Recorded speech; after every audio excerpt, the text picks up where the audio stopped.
Senhoras e senhores, muito bom dia, boa tarde, boa noite. Então, sala direcionada para os alunos do segundo ano do Colégio Alfinesia Freire, disciplina é Artes. E essa aula é rapidinho.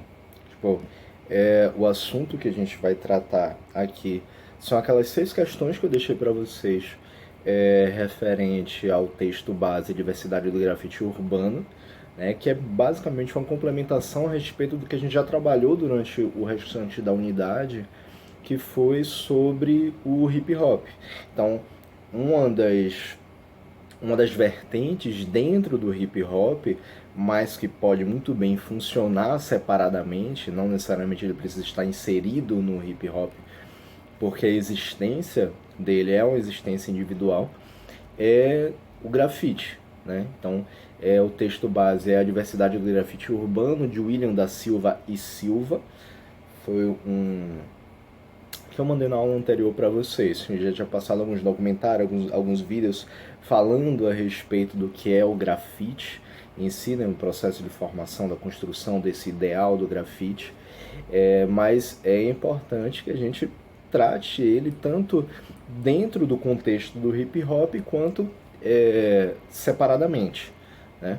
Dentro do contexto do hip hop, ele vai se juntar a partir do ideal, do significado do grafite para a sociedade, principalmente para aquela comunidade, para as comunidades periféricas, porque o hip hop ele acaba sendo bastante amplo, bastante diversificado. Né?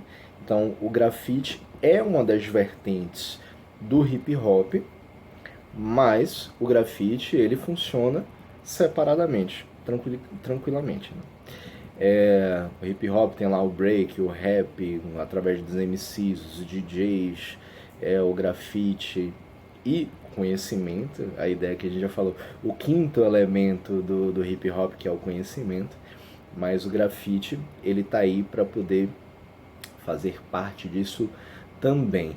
E aí, das 6 questões que a gente tem aqui para poder responder para vocês, vamos falar do seguinte. Primeira questão é: qual o significado de tag e, em sua origem, como se dava a formação dessas assinaturas?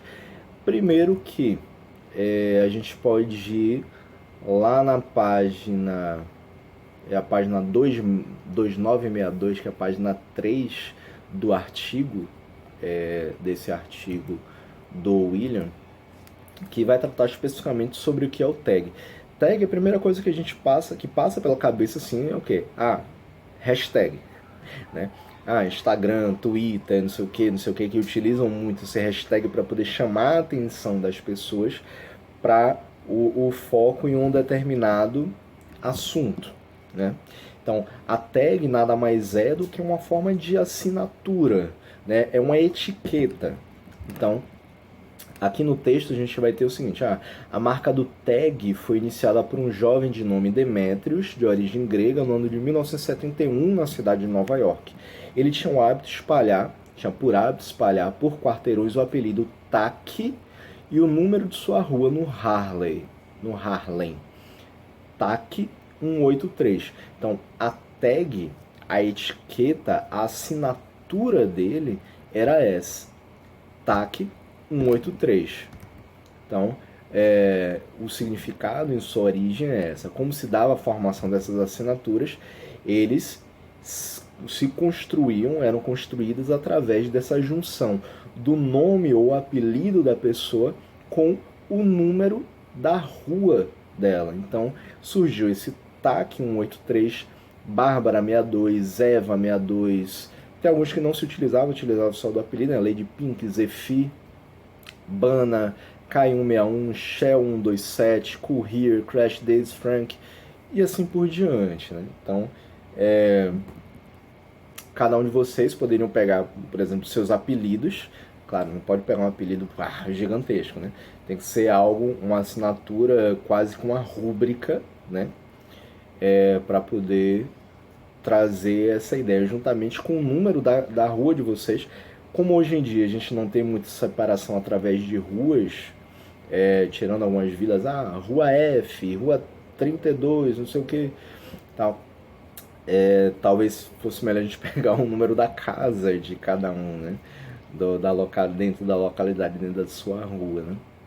Então, a construção da tag, dessa assinatura, se daria dessa forma. Então, essas inscrições inspiraram o surgimento do tag, verdadeiros criptogramas com traços redondos ou pontiagudos, semelhante a tatuagens tribais. É aquela coisa dos grafites, as pichações, essas assinaturas, elas terem diversas formas diferentes de serem feitas, né? Tem estilos diferentes, como por exemplo o Wild Style, que são assinaturas que são cheias de ponta, todas pontiagudas, com traços mais, como se fosse uma forma de rúbrica mesmo, né? Rúbrica ou rubrica, que é aquela coisa meio em forma de garrancho. Acaba se tornando uma assinatura, uma forma de mostrar para as pessoas que você é daquela região dali, que você é o dono, digamos assim, daquela região dali, daquela área. Então, a formação dessas assinaturas era isso, a junção do nome com o número da rua, qual a pessoa tinha origem, morava, e o significado é uma assinatura, uma etiqueta, uma denominação, uma definição sobre quem você é. Pergunta número 2, o que são ideógrafos? Ideógrafo, aí a gente vai lá para a página 2966 ou página 7 entre a página 6 e 7, né? Que fala, Boleta catalogou 24 diferentes tipografias utilizadas para representar a letra A, tal, tal, tal. E aí, inclusive, é uma complementação a respeito do que é o tag, né? Dessas assinaturas que o pessoal tinha. Símbolos com ou sem setas, uns com contornos arredondados, outros são pontiagudos ou ainda quadrados, compostos por traços serrilhados ou em meios círculos. Então, a pichação é puramente traço, monocromática, usual, utilizando muito bem a cor preta, branca e prata. Claro, hoje se utiliza muito mais cores, mas na sua origem eles tinham essas cores mais simples, né? Até mesmo porque o próprio acesso a essas tintas spray acabava sendo um pouco mais difícil. Hoje em dia já tem uma facilidade muito maior. Então a formação dessas tags, elas vão se dar, a construção dessas assinaturas vão se dar dessas diversas formas, dessa simbologia toda diferente.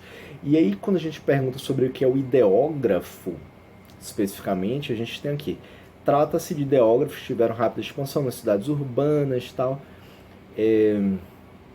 Ai meu Deus, peraí.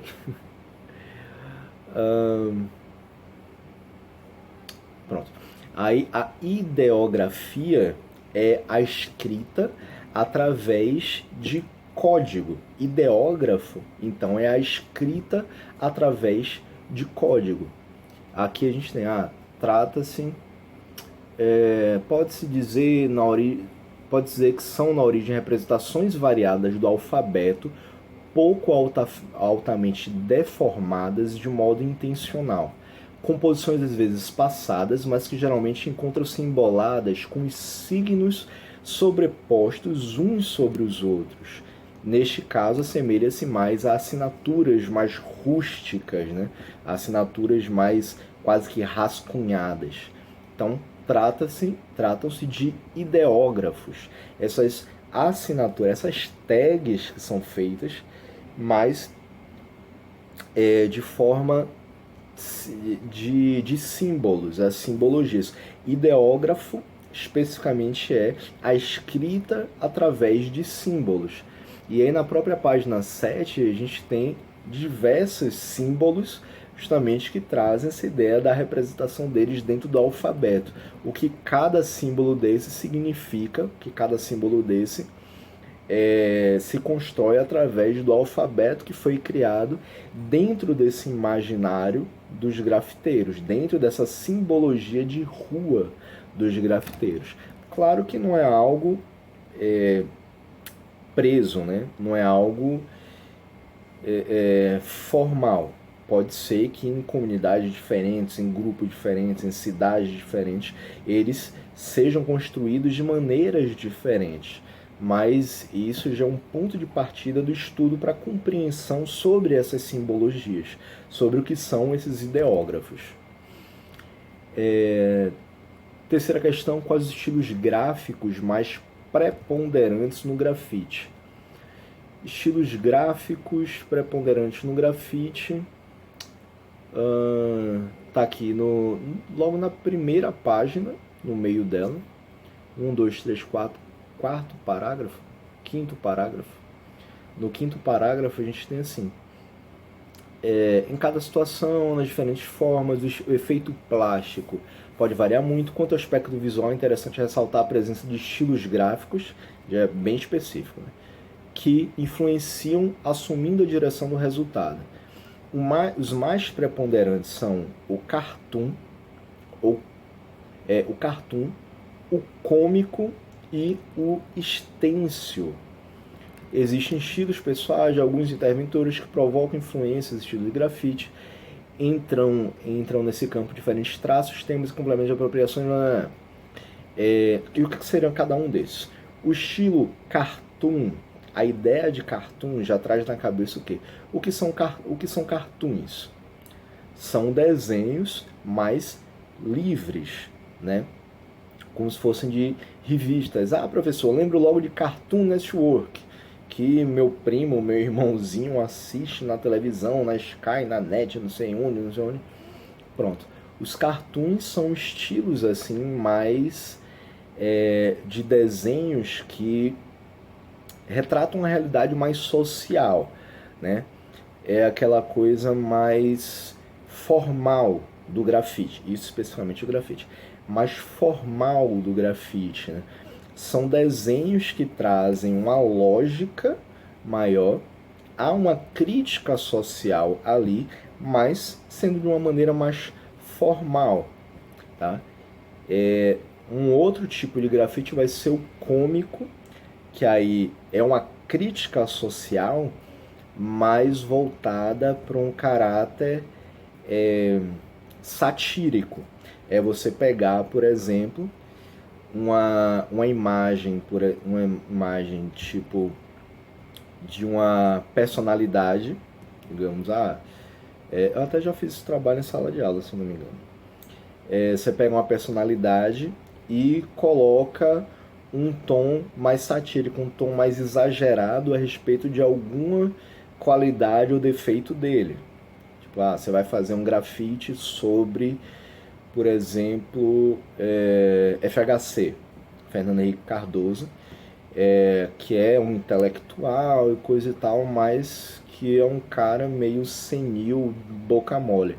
Aí a forma de grafite feita dele vai ser com a boca toda estribuchada, toda assim. Ou, por exemplo, você pega alguém que só fala besteira. Tipo, um governante, um apresentador que só fala besteira. Então o grafite ali, a representação cômica dele vai ser de uma forma estereotipada, vai se criar um estereótipo. Então vai colocar como se fosse o formato da boca dele, coisa feia. O formato da boca dessa pessoa, desse apresentador, desse governante, vai ser um formato de latrina, de vaso sanitário, e ele de lado assim, saindo um monte de cocôzinho, digamos assim. Essa é uma forma de representação mais cômica do grafite, para poder trazer uma ideia de imediato, você já fazer uma ligação, já compreender de imediato o que aquela representação irônica, cômico ou irônico dele traz de significado. O cartoon você já precisa de uma compreensão um pouco mais social a respeito do que ela trata. E por último, dentre desses mais preponderantes, é o formato de stencil, que é a construção daquele grafite se utilizando de meios de um outro meio, digamos assim. É um grafite, eu esqueci a palavra exatamente, mas assim, o stencil ele vai se utilizar de um outro argumento. Por exemplo, você pega uma placa dessas placas de raio-x, e aí você vai fazer um recorte dentro dessa placa vai colocar no muro, vai colocar no suporte de parede, na parede ali, e a tinta spray vai ser jogada em cima desse suporte. Quando você tira o suporte, vai ficar o formato do desenho que foi recortado ali nessa placa. Então, o stencil, a forma de grafite chamada stencil, é feita assim, você se utilizando desse suporte. Ele não é livre, você já tem ali pré-fabricado. Então, o stencil vai ser um grafite que você consegue repetir aquela imagem dezenas, centenas, milhares de vezes pela cidade, né? Então, geralmente ela é utilizada mais com palavras de ordem, né? Ah, fora Temer, por exemplo, que a gente encontrou tanto na cidade durante os últimos de 2016, entre 2016 e 2018, depois do impeachment de Dilma e que ele assumiu, né? Então muita gente pegava nesse formato de stencil com spray, colocava na parede lá, tava lá recortado, hashtag fora Temer e tal, e o pessoal jogava spray por cima. Pronto. Essa é uma forma de grafite também, mas não tão bem elaborado, não livre, não necessariamente com desenho. Pode ser feito de desenho também? Pode, mas geralmente eles não são multicoloridos, né? Você vai ter uma única cor, porque dá menos trabalho e você consegue repetir muito mais vezes ele, né? Então, esse é o formato de stencil. Beleza? Cartoon é um desenho mais livre. Cômico se utiliza mais da ironia. E o stencil é utilizando esse suporte. Tá? Então esses são os três principais estilos gráficos, estilos preponderantes. Quarta questão, historicamente o pochoir pode ser comparado com quais tipos de inscrições que são tidas como as primeiras formas de grafite. Pochoir, a gente tem lá na página 2, no meio do 2, no terceiro parágrafo. Então, assim, inscrição livre sem tratamento de suporte, onde uma de suas formas no presente tem como resultado o grafite urbano, teve como precursora mais recente, na contemporaneidade, o pochoir.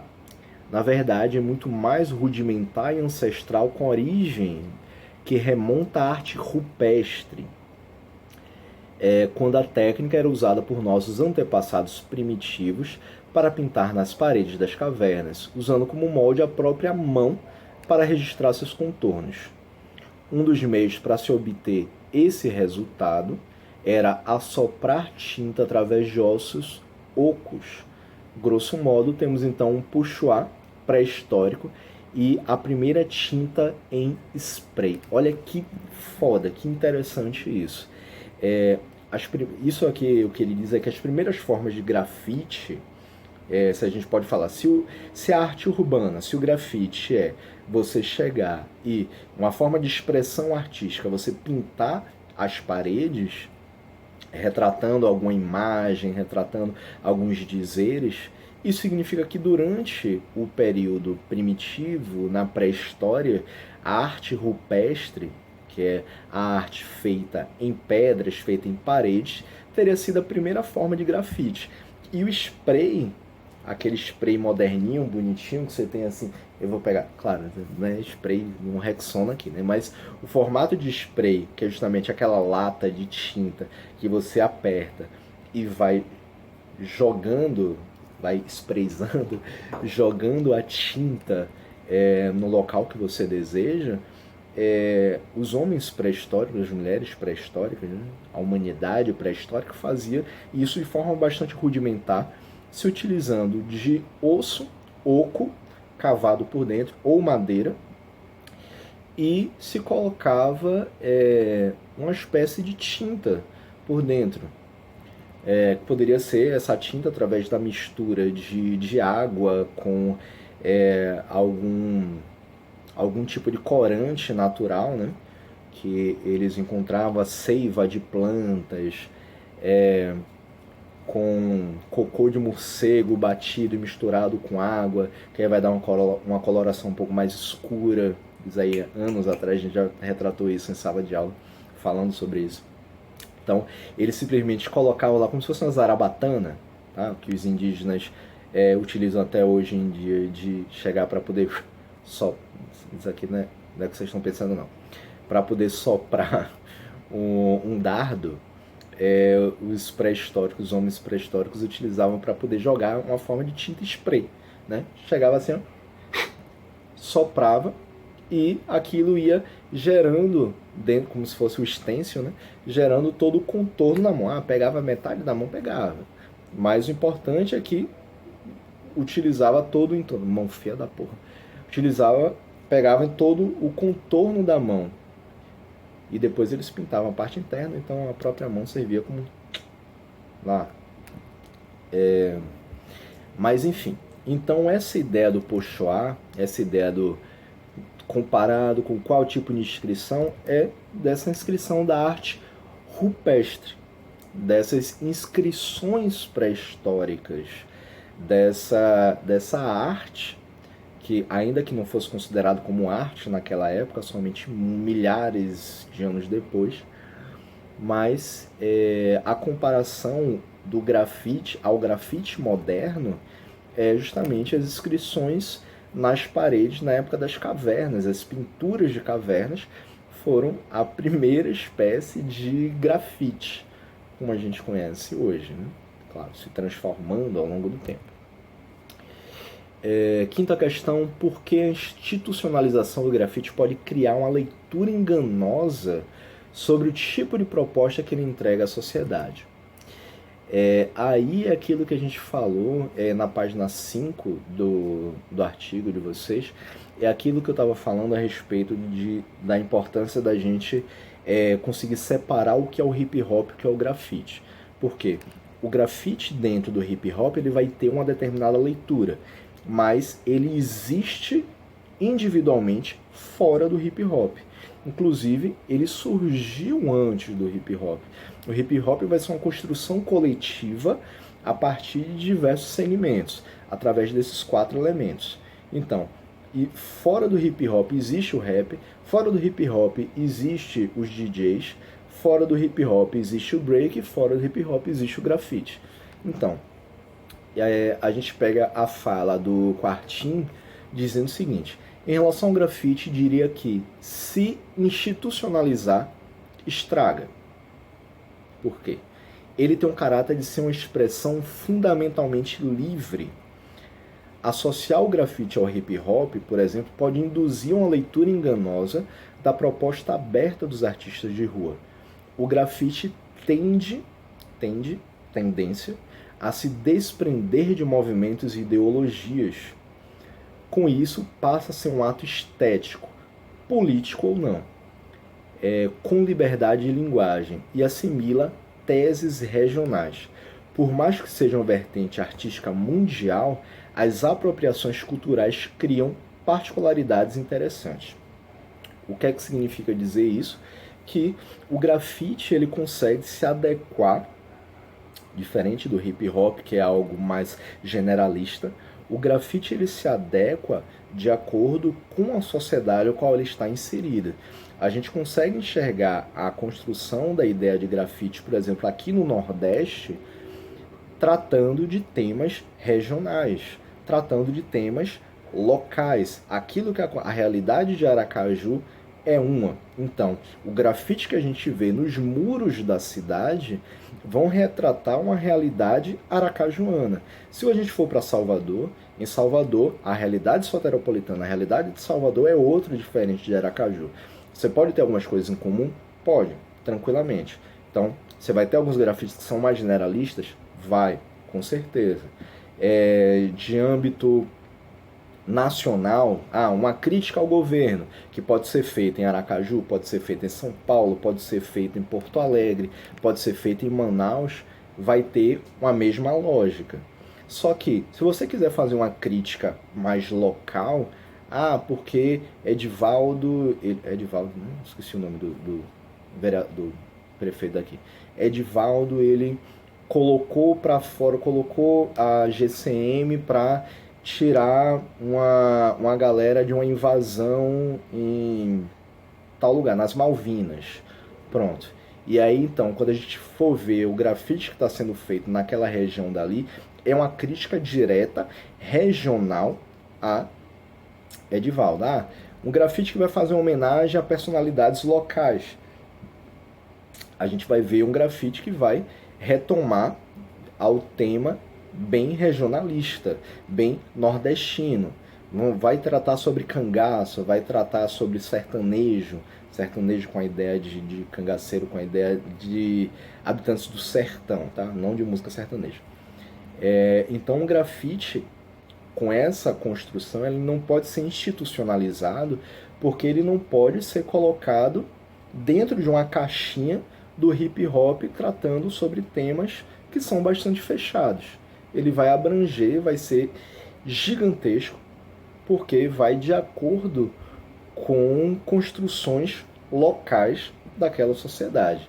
Então, por isso que a institucionalização dele, você querer transformar um grafite em um modelo único, você acaba criando essa leitura enganosa em relação à sociedade.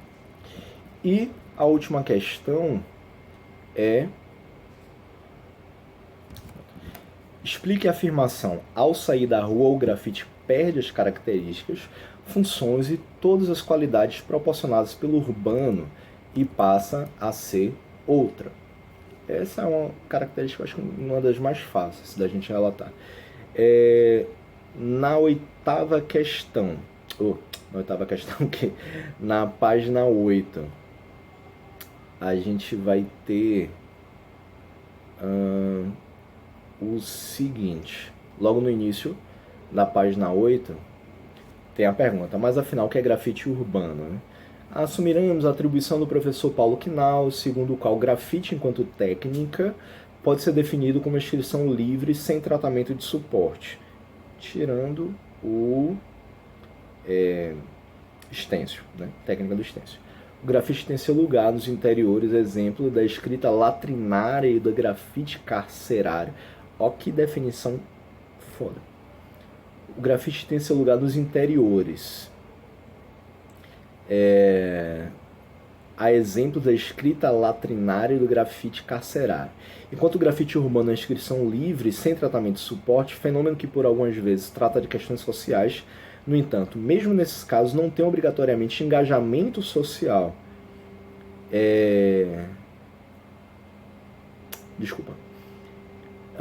Mesmo nesses casos não tem, obrigatoriamente. Engajamento social é um tipo de crítica que tem por sua característica a diversidade, de forma, de sujeitos, tema, técnica, suporte. É realizado com qualquer material capaz de impregnar tinta em um suporte urbano, paredes e muros, fradinhos, caixas comutadoras, postes, bancos de jornal, calçada, trem, ônibus, etc. Por urbano, entenda-se ruas e praças públicas da cidade. Ao sair da rua, perde as características, funções e todas as qualidades proporcionadas pelo urbano e passa a ser outra coisa. Por exemplo, grafite de banheiro, mais conhecido por escrita latrinária. A rua é sua condição a priori, uma condição sine qua non. Já o conceito de grafite urbano contemporâneo diz respeito a um tipo específico que é realizado tendo por material a tinta spray aerosol. Trata-se sobretudo de um fenômeno global que é antropofágico, incorpora tanto a escrita caligráfica de traços simples como tags, grafites anárquicos e as intervenções figurativas extremamente complexas. Então, o que é que significa a gente falar sobre ao sair da rua o grafite ele vai perder essas suas características, essa função urbana? Por quê? A própria existência da liberdade do grafite ela é ligada a uma arte urbana. E o que é uma arte urbana? Aquela arte produzida nas ruas. É um tipo de arte que você vai ter um acesso ao público de uma maneira muito mais rápida. Não é o público que vai atrás do grafite. É o grafite que alcança o público em todos os lugares. É tipo a gente falar, um grafite que é realizado num muro, debaixo num viaduto, tipo, as pessoas não vão lá só para ver o grafite. A pessoa vai estar dentro do ônibus e o ônibus passando pelo viaduto, pessoa, quando olhar para o lado de fora, vai ver o grafite lá. E o significado dele, o contexto, através da análise contextual, o significado vai ser através do conhecimento que a própria pessoa tem a respeito da sociedade no qual ele está inserido. Se uma pessoa está dentro de um trem urbano, tá fora do trem, e tipo, o trem tá todo grafitado na sua parte externa, e a pessoa tá na estação esperando o trem chegar, quando o trem estiver chegando, ele vai olhar aquele grafite ali. Tipo, a arte está chegando até ele, não é ele que está indo em busca da arte. Então, quando o grafite sai da rua, você pega e vai colocar esse grafite, vai fazer esse desenho num quadro. E esse quadro vai estar dentro de um museu. Quem tem acesso aos museus hoje em dia? Professor, mas o museu é entrada gratuita. Mas quem vai em museu? Quem costuma ir em museu? Geralmente é a galera que tem uma noção que aquele espaço de museu, aquele espaço cultural é um espaço para todos. Mas a nossa sociedade ela não é ensinada dessa forma, que os museus são espaços públicos, espaços que podem ter o alcance de diversas pessoas, porque há limitações, físicas, há limitações para o próprio deslocamento das pessoas até esses locais, há limitações de horário também. O cara trabalha de 7 da manhã até 7 da noite. Que horas vai ter para ir no museu? Enquanto isso, se ele saiu, ele trabalha às 7 horas, saiu 6 horas da manhã, tá dentro do buzu, ouvindo lá seu, sei lá, seu Luan Santana no fone de ouvido, ou ouvindo Racionais, tanto faz o que a pessoa esteja ouvindo, quando ele olhar para fora do ônibus, sem precisar ter entrado num espaço fechado, ele vai ver o grafite, vai ver o desenho ali, vai olhar e vai pensar no significado, e todo dia vai passar por aquele caminho. Não somente a galera que está dentro do buzu, a galera mais pobre que pega buzu, pessoal que passa dentro do carro, tá lá o carrão dele custando 150 mil reais, tá no engarrafamento debaixo do viaduto, quando olhar para aquele viaduto vai ver o grafite lá, o desenho feito. Então, ele vai alcançar todas as pessoas, independente do nível cultural que a pessoa tenha, ela vai ter acesso àquilo. Por isso que a arte de rua, por isso que o grafite, ele vai ter como principal característica a ideia do alcance de todos. A partir do momento que você tira o grafite da rua e você coloca ele dentro de algum espaço fechado, você perde essa identidade mais global. Você perde essa identidade do alcance de todos para transformar em algo para um público específico. É o público que frequenta determinado espaço e não o grafite que alcança um público geral. Beleza, é isso, fechou, deu para compreender, massa, isso, legal. Tem dúvidas? Manda mensagem para mim, tal, que eu falo de boa. Valeu, galera, tchau.